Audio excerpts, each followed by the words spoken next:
આ ગજેન્દ્ર મોક્ષની કથા અષ્ટમ સ્કંદના પ્રારંભમાં છે. આ એકમાત્ર એક એવો પ્રસંગ છે.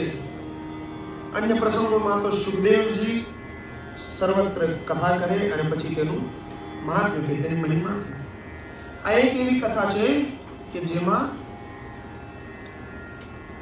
પરીક્ષિતજી જે સ્વયં શ્રોતા છે તે શ્રોતા જ પહેલા મહાત્મ્ય કહે છે કે આ અતિ પુણ્યશાળી અને મંગળ કરનારી કથા છે, તો તે આપ મને સંભળાવો. સુખદેવજી કહે છે તમારા પ્રશ્નમાં ભાવ બહુ સારો છે એટલે હું તમને જરૂર આ કથા કહીશ. તો હે રાજન, ક્ષીર સાગરના કિનારે ત્રિકૂટ નામનો પર્વત હતો. તેના શિખરો સોના ચાંદી જેવા ચમકતા અને સમુદ્રની લહેરો તેને ટકરાતી. તેની ગુફાઓમાં અનેક સિદ્ધ મહાપુરુષો તપ કરતા. તે પર્વત પર અનેક પ્રકારના વૃક્ષો, ફળો અને પુષ્પોથી શોભતા હતા. તેમાં અનેક જંગલી પ્રાણીઓ તપસ્યા કરતા. જ્યાં શ્રી વરુણ દેવ ઋતુમાન નામનો બગીચો. આસીદ ગિરિવરો રાજસ્ત્રિકૂટ ઇતિ વિશ્રુતઃ શિરોદેનાવૃતઃ શ્રામાન્યો જનાયુતં શ્રીતઃ. ત્યાં શ્રી વરુણજીનો ઋતુમાન નામનો બગીચો હતો. તેની નિકટ ઘોર જંગલમાં પોતાની હાથીની સાથે ખૂબ બળવાન અને હાથીઓના સરદાર ગજેન્દ્ર રહેતા. આ હાથીઓની બીકથી હિંસક પ્રાણીઓ હિંસા ન કરતા હોવાથી નાના પ્રાણીઓ નિર્ભયતાપૂર્વક વિચરણ કરે.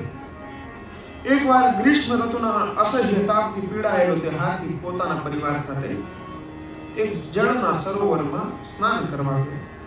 પછી ઉન્મત્ત બનીને તે હાથી પોતાની સૂંઢમાં પાણી ભરી પોતાની હાથણીઓ અને બચ્ચાઓ પર છાંટે, તેમની સાથે રમત કરતો. પ્રારબ્ધવશ ગ્રાહો બલિયાંશ્ચરણે ઋષાગ્રહે. એક ગ્રાહક ત્યાં આવ્યો ને તેણે હાથીનો પગ પકડી લીધો. અચાનક આવેલી આ વિપત્તિથી હાથી ગભરાઈ ગયો.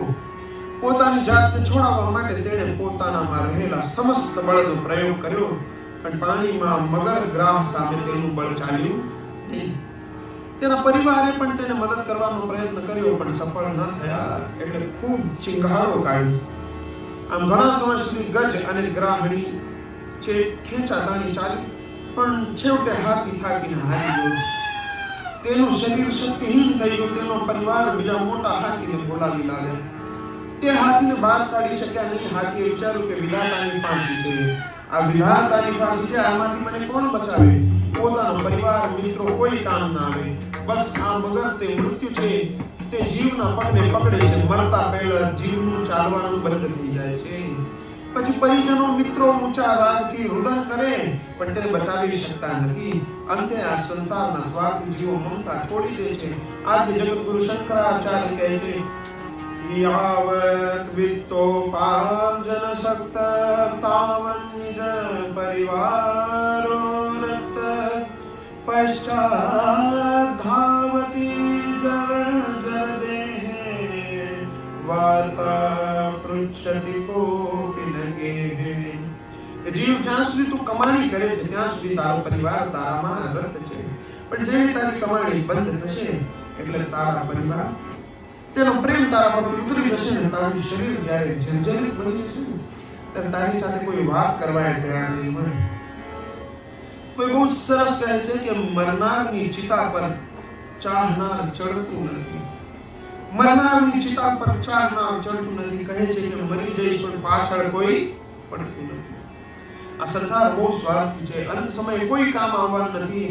માનસજીમાં કહે છે, સુર નર મુનિ જન કી અહરીતિ સ્વાર્થ લાગી કરે સબ પ્રીતિ. બસ સ્વાર્થ હોય ને ત્યાં સુધી સંસાર પ્રેમ કરે છે. સ્વાર્થ પૂરો થાય એટલે પત્યું. ગુજરાતીમાં તો કહેવત છે કે રોગ મટે એટલે વૈદ વેરી. રોગ મટે એટલે વૈદ વેરી. આ હાથીને થયું કે હવે મારો પરમાત્મા જ આ કાળની ફાંસીથી મને છોડાવી શકે, કાળથી બચાવી શકે. સુખદેવજી બોલ્યા કે હાથીએ પોતાના મનને એકાગ્ર કર્યું અને જદાપ પરમં જાપ્યમ પ્રાજન્મન્યનુશિક્ષિતમ. પૂર્વ જન્મની શીખેલી સ્તુતિ દ્વારા તેણે ભગવાનની સ્તુતિ ચાલુ કરી. ગોપાન ગોકુલ રક્ષાયામ નિરૂપ્ય મથુરામ ગતઃ. ઓમ નમો ભગવતે તસ્મૈ યદેતચ્છિદાત્મકં પુરુષાય દિવિજાય પરેશાય ધીમહિ યસ્મિન્નિદં યદશ્ચેદં येनेदं येदं स्वयं योऽस्मात् परस्माच्च परस्तं प्रपद्ये स्वयं भुवं. तस्मै नमः परेशाय ब्रह्मणे अनन्तशक्ते अरूपायोर्रूपाय नमः आश्चर्यकर्मणे नमः आत्मप्रदीपाय साक्षिणे परमात्मने नमो गिरां विदुराय मनश्चेतसामपि सत्त्वे प्रतिलभ्याय नैष्कर्म्येण विपश्चिताः नमः कैवल्यनाथाय निर्वाणसुखसंविदे नमः शान्ताय घोराय मूढाय गुणधर्मिणे निर्विशेषाय साम्याय नमो ज्ञानघनाय च नमो नमस्ते अखिलकारणाय निष्कारणाय अद्भुतकारणाय सर्वागमनाय महार्णवाय नमो पवर्गाय परायणाय. આમ અવિવેકી અજ્ઞાની હાથીએ પરમાત્માની સ્તુતિ કરતા કહ્યું, પ્રભુ જે જગતનું મૂળ કારણ છે, સર્વના હૃદય કુંજમાં બિરાજે છે અને સમગ્ર સંસારના સાક્ષી તથા સ્વામી પરમાત્માને નમસ્કાર કરી તેમનું ધ્યાન કરું છું. આ સંસાર તેનામાં સમાયેલો છે અને તેના થકી જ એ અનુભવાઈ રહ્યો છે. તેઓ પોતે જ તેમાં વ્યાપ્ત છે અને આ બધું હોવા છતાં તેઓ પ્રકૃતિથી પરે છે. તે સ્વયં સિદ્ધ પરમાત્માને હું શરણે જાઉં છું. આ પ્રપંચ તેમની જ માયાથી રચાયો છે ને તેનું મૂળ પણ તેઓ જ છે ને તે મૂળનું મૂળ તે પણ તેઓ જ છે. ભગવાન જેમના સ્વરૂપનું દર્શન કરતા સંસાર સાગર મોટા મોટા મહાત્માઓ ખૂબ આસાનીથી તરી ગયા છે. જે પરમાત્મા જ મારી એકમાત્ર ગતિ છે, તેમનું કોઈ રૂપ નથી છતાં તેઓ બહુરૂપી છે. જેમના પ્રત્યેક કાર્ય આશ્ચર્ય ઉપજાવનારા છે, તેમને હું નમસ્કાર કરું છું. જેઓ સદા સર્વદા મન વાણી ચિત્તના અવિષય છે, જેઓ સ્વયં પ્રકાશ અને સર્વના સાક્ષી હોવા છતાં ક્યારેય ત્રણેય ગુણ સત્વ રજ અને તમનો સ્વીકાર કરીને શ્રી વિગ્રહ ધારણ કરે છે. જેઓ અખિલ જગતનું કારણ છે પણ જેનું કોઈ કારણ નથી. જેમ નદીઓને વેગે સમુદ્ર સુધીનો જ હોય છે, તેમ શાસ્ત્ર વેદ પુરાણ આદિ આ પરમ તાત્પર્ય અર્થ અને મોક્ષ રૂપી છો. આપને વારંવાર મારા નમસ્કાર છે. હે પ્રભુ, જેમ દયાળુ પુરુષ ફસાઈ ગયેલી ગાય આદિ પશુને છોડાવી દે છે, તેમ આપ પણ આ બંધનમાંથી મને છોડાવો. હે પ્રભુ, આપ તો નિત્ય મુક્ત છો. આપનો સ્વભાવ કરુણાવાળો છે. કોઈનું પણ કલ્યાણ કરવામાં આપ ક્યારે આળસ કરતા નથી. હે ભગવાન, આપની માયાથી અહંકાર વાળો હું પોતાના સ્વરૂપને જાણી શક્યો નથી, પણ આપનો મહિમા અપાર છે. તેથી હે માધુર્ય નિધિ, હે મધુરાપતિ પરમાત્મા, હું આપના શરણે આવી છું. સુખદેવ જે કહ્યું, ગજરાજે આ રીતે ભેદભાવથી મુક્ત થઈને ફક્ત પરમાત્માની સ્તુતિ કરી. પરમાત્માએ તેની સ્તુતિનો સ્વીકાર કર્યો. સંતો કહે છે, ભગવાન સુધી આવાજ પહોંચતા ભગવાને હાથીને બચાવવા ઉતાવળા થયા. ગરુડજીને થયું કે ભગવાન ખૂબ ઉતાવળમાં છે અને ક્યાંક જવા માંગે છે, એટલે પોતાની પાંખ ફડફડાવ્યા લાગ્યા. તેમણે ઉડવાની તૈયારી કરી લીધી. ત્યાં તો ભગવાને કહ્યું, ગરુડજી, અત્યારે તમારી ગતિ કામ નહીં લાગે, કારણ કે મારે ગજેન્દ્રની માત્ર જવભર સૂંઢ બહાર છે. એમ કહેવાય છે કે આ સંસારમાં વધારેમાં વધારે ગતિવાન ગરુડજી છે, પણ ગરુડજીથી પણ આ માનવ માત્રનું મન તે અધિક ગતિવાન છે. એક સેકન્ડમાં તો અમેરિકા પહોંચી જાય, પણ તેથી પણ વધુ ગતિવાળા પ્રભુ છે. જો મન એટલું ગતિવાન હોય તો મનને બનાવનાર પ્રભુ કેટલા ગતિવાન. આખી સ્તુતિ સાંભળો તો તમને ખબર પડે કે ક્યાંય ભગવાનનું નામ નથી લીધું, સંકેત કર્યો છે.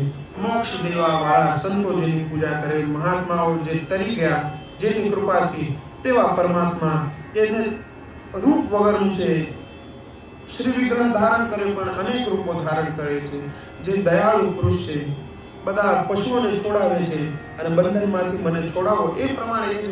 ક્યાંય પણ એક નામ નથી લીધું. ઇન્દ્રાદી દેવતાઓ તો વિચાર કરે છે, તું મારું નામ લઈને આ સ્તુતિ મારા નામે જોડાય તો તને આ ક્ષણે મુક્ત કરી દઉં. પણ એ ગજેન્દ્ર કોઈ નામ લેતો નથી. ત્યારે શ્રી હરિને થયું, લાવ હું બચાવવા જાઉં. ત્યારે લક્ષ્મીજી પૂછે છે, તમે ચાહે તમને બોલાવી?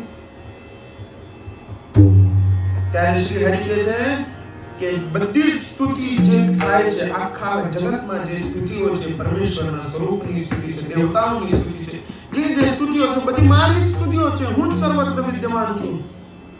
અને બીજું કોણ છે કે જેના સ્વરૂપનું દર્શન કરતા સંસાર સાગરના મોટા મોટા મહાત્માઓ આસાનીથી તરી જાય? એવું તમને બીજું કોણ દેખાય છે હે દેવી?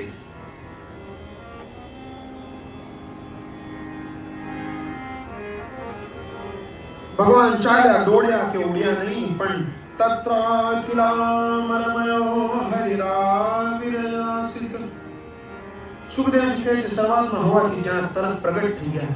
પરમાત્માને આવેલા જોઈને ગ્રામના ફંદામાં પડેલા હાથી હર્ષિત થયો. તેણે પોતાની સૂંઢ વડે કમળને ખેંચીને ઉપરની તરફ કર્યું અને નેત્રોથી આંસુ સારતા માત્ર નારાયણાખિલો ભગવન નમસ્તે.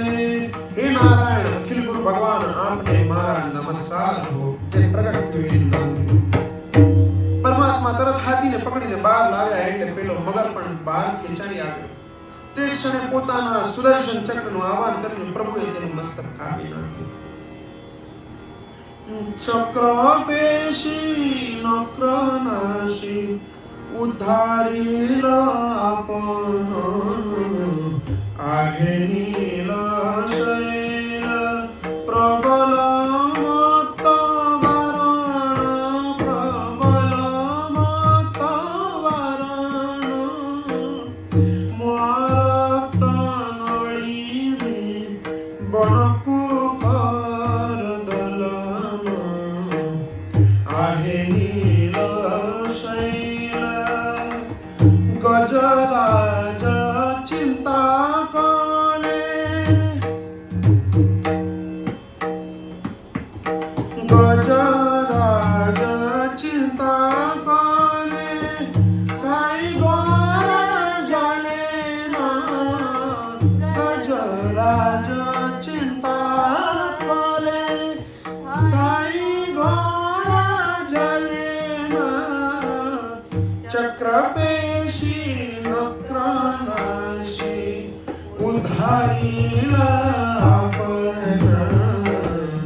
પાણીના વચ્ચે ઘેરાઈ ગયા, ચિંતાના જળમાં ઘેરાઈ ગયા એટલે ભગવાને પ્રગટ થઈને ચક્ર હાથમાં લીધું.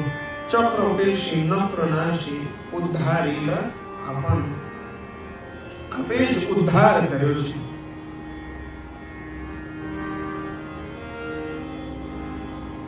આ પ્રમાણે ગજરાજનો ઉદ્ધાર કર્યો. એણે નમસ્કાર કર્યો અને મસ્તક કાપી નાખ્યું. દેવતાઓએ ભગવાનના આ કાર્યની પ્રશંસા કરી, પ્રભુ પર પુષ્પ વૃષ્ટિ કરી. સુખદેવજી કહે છે, આ મગરમચ્છ પૂર્વે હહુ નામનો ગંધર્વ હતો, પણ તેણે મહાત્મા દેવલનો અપરાધ કર્યો, તેથી દેવલના શ્રાપ આપ્યો હતો. આજે પરમાત્મા દ્વારા તે નક્ર એટલે કે મગર મુક્ત થયો. ગજેન્દ્રને પણ પરમાત્માનું સ્પર્શ થતા દિવ્ય રૂપ ધારણ કરીને ભગવાનની સ્તુતિ કરવા લાગ્યો. બોલો મુક્તિનાથ